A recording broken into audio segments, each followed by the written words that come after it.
அவுது பில்லாஹி மினஷ் ஷைத்தானிர் ரஜீம் பிஸ்மில்லாஹிர் ரஹ்மானிர் ரஹீம். அல்லாஹ்வின் அருள் கொண்டு அல் குர்ஆனின் ஒளி உங்கள் இதயங்களை பவளமாக மாற்றட்டும் இன்ஷா அல்லாஹ். நூருல் குர்ஆன் ஒஃபிஷியல் யூடியூப் சேனல் ஊடாக உங்களுக்கு சலாத்தை தெரிவித்துக் கொள்கின்றேன். அஸ்ஸலாமு அலைக்கும் வரஹ்மத்துல்லாஹி வபரகாத்துஹு. நிச்சயமாக என்னுடைய பதிவுகள் அனைத்தும் எனக்கே முதல் நினைவூட்டல். நிமிடத்தில் நம்முடைய துஆக்களை கபூலாக்கக்கூடிய, இன்னும் நம்முடைய கஷ்டங்கள், கவலைகள், கண்ணீரை போக்கக்கூடிய சிறந்த 3 திக்ர்களை பற்றித்தான் இன்ஷா அல்லாஹ் இன்றைய பதிவில் நாம் பார்க்க இருக்கின்றோம். நாம் மிக மிக பரக்கத்தான ஒரு மாதத்தில் இருக்கிறோம். இந்த ரமலானுடைய மாதத்தில் நமக்கு 19 நோன்புகள் எப்படி சென்றது என்று தெரியாது. இனிவரும் நோன்புகளில் குறிப்பிட்ட நபிசல்லாஹு அலைஹி வஸல்லம் அவர்கள் சிறப்பித்து கூறிய திக்ர்கள், சூறாக்களை நாம் அதிகமாக ஓதி அல்லாஹ்விடம் கையேந்தி உதவி கேட்கும் போது அல்லாஹ் அந்த கைகளை நிரப்பமாக்கி கொடுப்பான் இன்ஷா அல்லாஹ். காரணம், நபிசல்லாஹு அலைஹி வஸல்லம் அவர்கள் ஒரு சில சூறாக்கள், ஒரு சில திக்ர்களை நமக்கு மேன்மைப்படுத்தி காட்டியுள்ளார்கள். பல ஹதீஸ்களின் மூலமாக இதனை அறிய முடியுமாக காணப்படுகின்றது. இன்னும் இவ்வுலக வாழ்க்கையில் நமக்கு எவ்வளவோ தேவைகள் இருக்கின்றது. இந்த ரமலானுடைய மாதம் என்பது அல்லாஹ்விடம் மிக மிக கண்ணியம் வாய்ந்த ஒரு மாதமாக உள்ளது. இன்னும் நம்முடைய நோன்பு, அதனுடைய கூலி என்பது அல்லாஹ் நானே உங்களுக்கு வழங்குகின்றேன் நாளைய மறுமையில் என்று அல்லாஹ் கூறுகிறான். அல்லாஹ்வே பொறுப்பேற்று கொண்ட அமல் என்றால் அது நோன்புதான். இந்த நோன்பை வைக்கக்கூடிய நோன்பாளிகளின் சிறப்பு எவ்வளவோ இருக்கின்றது. அல்லாஹு தாலா நோன்பாளிகளை கண்ணியப்படுத்தும் விதமாக பல விடயங்களை கூறுகின்றான்.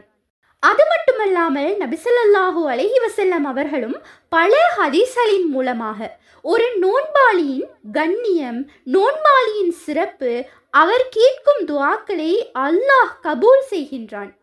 எந்த நேரத்திலும் ஒரு நோன்பாளியின் துஆ கபூல் ஆகின்றது. நபிசல்லாஹு அலைஹி வஸல்லம் அவர்கள் ஒரு ஹதீஸிலும் இதை கூறுகின்றார்கள். மேலும் இந்த ரமலான் மாதத்தில் அதிகமாக தர்மம் செய்ய வேண்டும். தர்மம் என்பதை நாம் மிக பெரிய ஒரு விடயமாக நாம் நினைத்து கொண்டிருக்கின்றோம். எவர் ஒரு நோன்பாளிக்கு சிறிதளவு நீர் கொடுக்கின்றாரோ அவருக்கு மறுமை நாளில் ஹவுலுல் கௌசரில் இருந்து அல்லாஹ் நீரை கொடுப்பான். அதனால் அவர்கள் சுவர்க்கம் செல்லும் வரையில் தண்ணீர் தாகமே ஏற்படாதாம் என்று நபிசல்லாஹு அலைஹி வஸல்லம் அவர்கள் கூறியுள்ளார்கள். ஆகவே நாம் அதிகமாக தர்மங்கள் செய்ய வேண்டும் இன்ஷா அல்லாஹ்.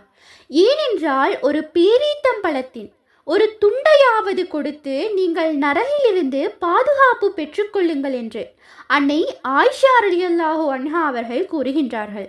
எனவே அதிகமாக சதக்கா, தர்மங்களை செய்ய வேண்டும். மேலும் நிச்சயமாக தர்மம் என்பது அல்லாஹ்வுடைய கோபத்தை அணைத்து கெட்ட மரணத்தை விட்டும் தடுத்துவிடும் என்று நபிசல்லாஹு அலைஹி வஸல்லம் அவர்கள் கூறினார்கள். எனவே இன்ஷா அல்லாஹ் ரமலானுடைய மாதத்தில் ஜிப்ரீல் அலைஹிஸ்ஸலாம் அவர்கள் நபிசல்லாஹு அலைஹி வஸல்லம் அவர்களை சந்திக்கும் போது எப்படியானவர்களாக நபிசல்லாஹு அலைஹி வஸல்லம் அவர்கள் இருந்தார்கள் என்றால் வாரி வழங்கி கொண்டிருந்தார்களாம், கொடை வள்ளலாக இருந்தார்களாம். மாஷா அல்லாஹ். இந்த ரமலான் மாதத்தில் அதிகம் தர்மம் செய்யக்கூடியவர்களாக நம் நபிசல்லாஹு அலைஹி வஸல்லம் அவர்கள் இருந்தார்கள். இன்ஷா அல்லாஹ் அந்த ஒரு பழக்கம் அவருடைய உம்மத்துகளாகிய எங்களிடமும் இருக்க வேண்டும். ஆமீன். மேலும் அல் குர்ஆனை அதிகமாக ஓதுங்கள்.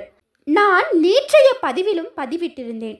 குர்ஆன் ஓத தெரியாதவர்கள் ஒரு சில சூறாக்களை ஓதுவதன் மூலமாக, அதுவும் இத்தனை முறை ஓதுவதினாலே குர்ஆனை முழுமையாக ஓதிய நன்மை கிடைக்கின்றது என்று இன்ஷா அல்லாஹ் டிஸ்கிரிப்ஷனிலும் ஃபர்ஸ்ட் கமெண்டிலும் பின் செய்கின்றேன். இன்ஷா அல்லாஹ் தேவையானவர்கள் அந்த பதிவை பார்வையிடுங்கள். மிக மிக இலகுவான முறையில் நன்மையை அடைந்து கொள்ளும் ஒரு வழி அது. இன்ஷா அல்லாஹ் குர்ஆன் ஓத முயற்சி செய்யுங்கள். ஏனென்றால் அல்லாஹ் உங்களுக்கு 2 மடங்கு நற்கூலியை கொடுக்கின்றான். எனக்கு குர்ஆன் ஓத தெரியும், ஆனால் நான் திக்கி திக்கித்தான் சிரமப்பட்டுத்தான் ஓதுவேன் என்று கூறுபவர்கள் தாராளமாக இந்த ரமலானுடைய மாதத்தில் சிறிய அளவாக ஓதினாலும் சிரமப்பட்டு ஓதினாலும் இன்ஷா அல்லாஹ் பொறுமையாக அல் குர்ஆனை ஓதி முடியுங்கள். ஏனென்றால் உங்களுக்கு 2 மடங்கு நட்கூலியை அல்லாஹ் கொடுக்கின்றான். முதலாவது, அல் குர்ஆனை ஓதுவதற்கான நன்மை கிடைக்கின்றது. இரண்டாவது, நீங்கள் ஓதும் போது சிரமப்படுகின்றீர்கள், ஒரு முயற்சியை செய்கின்றீர்கள். அப்படியான சிரமத்துக்கு அல்லாஹ் கூலியை கொடுக்கின்றான். ஆகவே அல் குர்ஆனை நாம் அதிகமாக ஓதிக்கொள்ள வேண்டும் இன்ஷா அல்லாஹ். இஸ்லாம் மார்க்கம் என்பது மிக மிக இலகுவான ஒரு மார்க்கம். இலகுவான முறையில் அல் குர்ஆன் ஓதத் தெரியாதவர்கள் இந்த சூறாக்களை ஓதுவதினால் அல் குர்ஆனை முழுமையாக ஓதிய நன்மை கிடைக்கின்றது. இன்ஷா அல்லாஹ் அந்த பதிவை பார்வையிடுங்கள். இன்ஷா அல்லாஹ் நாம் ரமலானுடைய இறுதி 10ஐ அடைய போகின்றோம். இன்ஷா அல்லாஹ் வரும் நாட்களை அதிகமாக பயன்படுத்தி கொள்ளுங்கள். அவ்வாறாக நாம் இன்று 3 திக்ருகளை பற்றித்தான் பார்க்க இருக்கின்றோம். இந்த 3 திக்ருகளையும் கட்டாயம் இனிவரும் நாட்களில் ஓதுங்கள். இன்ஷா அல்லாஹ் நாம் எந்த தேவைக்காக இந்த திக்ரை ஓதினோமோ அல்லாஹ் நிச்சயமாக அந்த தேவையை நிறைவேற்றி தருவான் இன்ஷா அல்லாஹ். அப்படியான அந்த அமலை வரிசையாக நாம் பார்ப்போம். முதலாவது, அல்லாஹ்வை புகழும் விதமாக சூரத்துல் ஃபாத்திஹாவில் வரும் முதல் 2 ஆயத், அல்ஹம்துலில்லாஹி ரப்பில் ஆலமீன் அர் ரஹ்மானிர் ரஹீம். இன்ஷா அல்லாஹ் இந்த ஆயத்தை 1000 முறை ஓதிக்கொள்ளுங்கள். இந்த ஆயத்தை 1000 முறை ஓதுவதன் மூலமாக நமக்கு என்ன சிறப்புகள் என்றால் 4 விதமான சிறப்புகள் கிதாபுகளில் காணப்படுகின்றது. அதாவது சக மனிதர்களிடம் கையேந்தி நிற்க மாட்டார்கள். மேலும் இதை ஓதுவதினால் நம்முடைய வாழ்க்கையில் அல்லாஹ் ரிஸ்கை பரக்கத்தை கொடுக்கின்றான் இன்ஷா அல்லாஹ். மூன்றாவது, கலிமாவுடைய மௌத்தை அல்லாஹ் நமக்கு நசீபாக்கி தருகின்றான். நான்காவதாக, மக்களிடம் அவர் கண்ணியப்படுத்தப்பட்ட ஒரு நபராக இருப்பார்கள். இன்னும் மக்கள் விரும்பும் நபராகவும் அவர்கள் இருப்பார்கள் இன்ஷா அல்லாஹ். இன்ஷா அல்லாஹ் இந்த திக்ரை கட்டாயம் ரமலான் முடியும் வரையாவது தொடர்ச்சியாக செய்யுங்கள் இன்ஷா அல்லாஹ். இந்த 2 ஆயத்துக்களை இன்ஷா அல்லாஹ் 1000 முறை ஒரே இருப்பில் ஓதுங்கள். இந்த ஒரு அமலை நீங்கள் எந்த தொழுகையிலும் செய்யலாம். ஆனால் ஃபஜ்ர் மற்றும் மஹ்ரிப் எனும் நேரங்கள் மிக மிக சிறப்பு வாய்ந்ததாக உள்ளது. இன்னும் நம்முடைய துஆக்கள் கபூலாகும் நேரமாகவும் உள்ளது. இரண்டாவதாக, ரமலானுடைய கடைசி 10க்கு தயாராகிக் கொள்ளுங்கள். ஏனென்றால் அது அல்லாஹ்விடம் நரக நெருப்பிலிருந்து பாதுகாப்பு கேட்கக்கூடிய இறுதி 10. ஆகவே அதை நாம் இன்னும் 2 நாட்களில் கடைசி 10ஐ அடைய இருக்கின்றோம். இன்ஷா அல்லாஹ் கடைசி 10இல் 2வது அமலாக அல்லாஹும்ம அஜிர்னி மினன்னார், அல்லாஹும்ம அஜிர்னி மினன்னார், அல்லாஹும்ம அஜிர்னி மினன்னார், யா அல்லாஹ் நரக நெருப்பிலிருந்து எங்களை பாதுகாப்பாயாக எனும் பொருளை கொண்ட இந்த திக்ரை குறைந்தபட்சம் நீங்கள் 100 முறை ஓதுங்கள். இன்ஷா அல்லாஹ் 100 முறை ஓதி முடித்துவிட்டு மூன்றாவதாக நபி ஸல்லல்லாஹு அலைஹி வஸல்லம் அவர்கள் வாழ்க்கையில் அதிகமாக ஓதிய ஒரு துஆ. அந்த துஆ நம்மில் அனைவருக்கும் தெரியும். இந்த துஆவினை ஓதுவதின் மூலமாக அல்லாஹ்விடம் இந்த துன்யாவுடைய நலவுகளையும் இன்னும் மறுமையிலும் நமக்கு நலவுகளை கேட்கின்றோம்.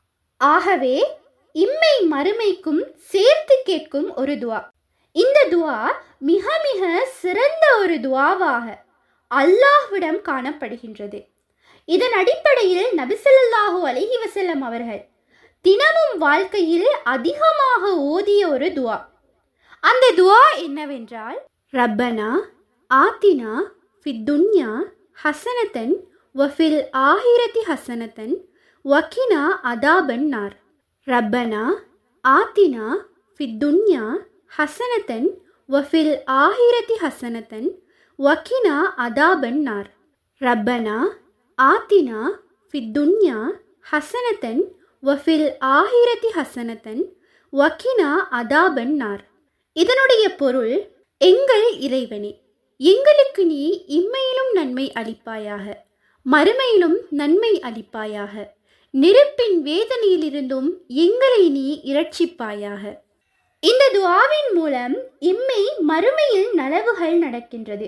இன்ஷா அல்லாஹ் இந்த திக்ரை, இந்த துஆவை குறைந்தபட்சமாக எவ்வளவு ஓத முடியுமோ அந்த எண்ணிக்கையில் அதிகப்படுத்தி ஓதிக்கொள்ளுங்கள்.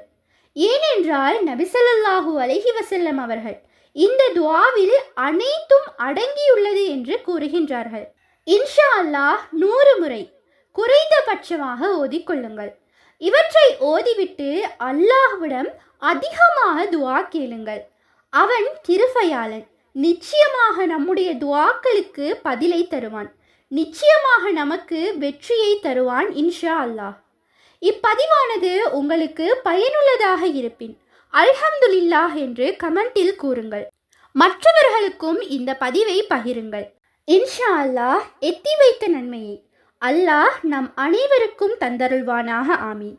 இன்ஷா அல்லாஹ் இந்த அமலை செய்து நரக நெருப்பை விட்டு பாதுகாப்பை தேடி இம்மையிலும் மறுமையிலும் வெற்றி அடைவோம். ஆமீன். இன்ஷா அல்லாஹ் நீங்களும் ஆமீன் என்று கூறிக்கொள்ளுங்கள். கேட்டதன்படி அமல் செய்யும் பாக்கியத்தை வல்ல அல்லாஹ் நம் அனைவருக்கும் தந்தருள்வானாக. ஆமீன்.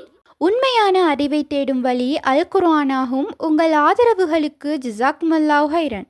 தொடர்ந்தும் எம்முடன் பயணியுங்கள். அஸ்ஸலாமு அலைக்கும் வரஹ்மத்துல்லாஹி வபரகாத்துஹு.